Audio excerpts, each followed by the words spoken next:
Reiz sentenos laikos dzīvoja meitenīte, kuru visi sauca par sarkangalvīgu.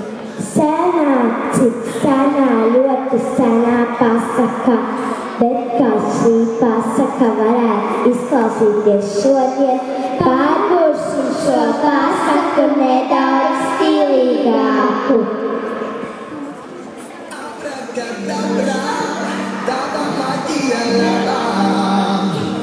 Tā nobur un nelaiž vaļā.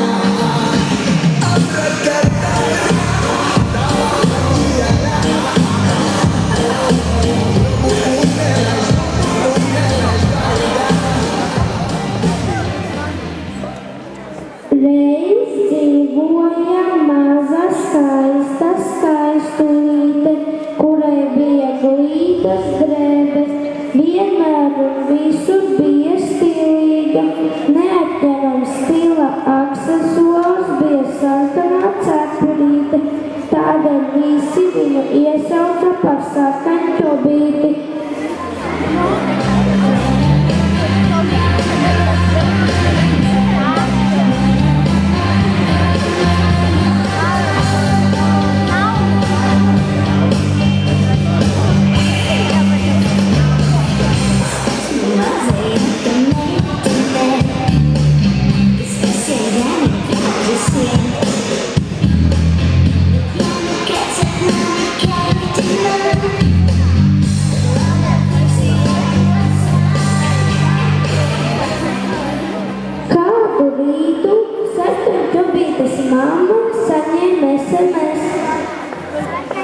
Es tikko saņēmu SMS no Omas. Viņa raksta, ka jūtas ļoti slikti. Esot apslimusi sarkanķobīte, aizēja pie Omas un uzmet aci, kas kaiš Omai. Sarkanķobīte rullēja uz Omas māju, kura atradās tuvējā ciemā, meža ielokā. Diena bija ļoti saulaina. Sarkanķobīte gāja, skrēja, priecājoties, dungoja dziesmas. Drīz vien viņas ceļš veda cauri mežam, kur smaga priežu un eļļu sveķiem.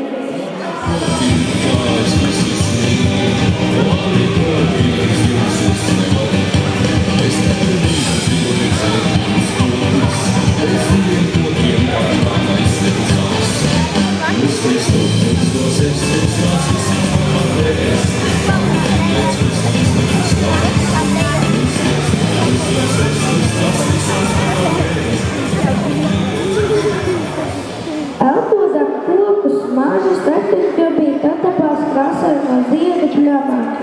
Zīmtādīgā sarkanķobīte pasmaržoja katru ziedi. Klau, cik krāšņi ziedi, tie smaržo. Salasīšu un aiznesīšu Omai, viņa par tiem ļoti priecāsies.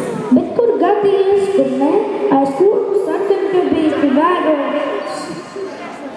Riu mazā sarkanķobīte, laukas par ziediem, kam nesīsi. Sārīčauj, es nevaru porčoties ar slēsnēm, esmu ceļā pie Omas un tevis dēļ nekavēšos. Sarkanķobīte ancieta vilkam un aizlaidās prom.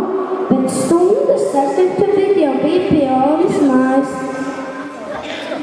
Ui, Omai laikam tiešām slikti, durvis atstājusi vaļā.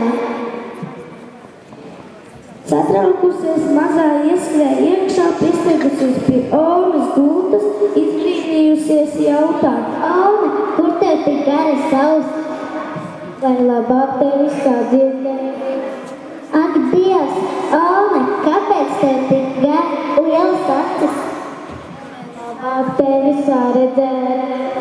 Oma, arī mute tev ir liela. Ai, sarkanķobīte, tu tiešām neatpazīst man negan to vilku. Vilks gribēja noķert sarkanķobīti, bet neizdevās. Par laimi mešaras ejot garām, Omas mājai ar šāvienu gaisā sabiedēja vilku, kad tas aizlaidās atpakaļ uz mežu.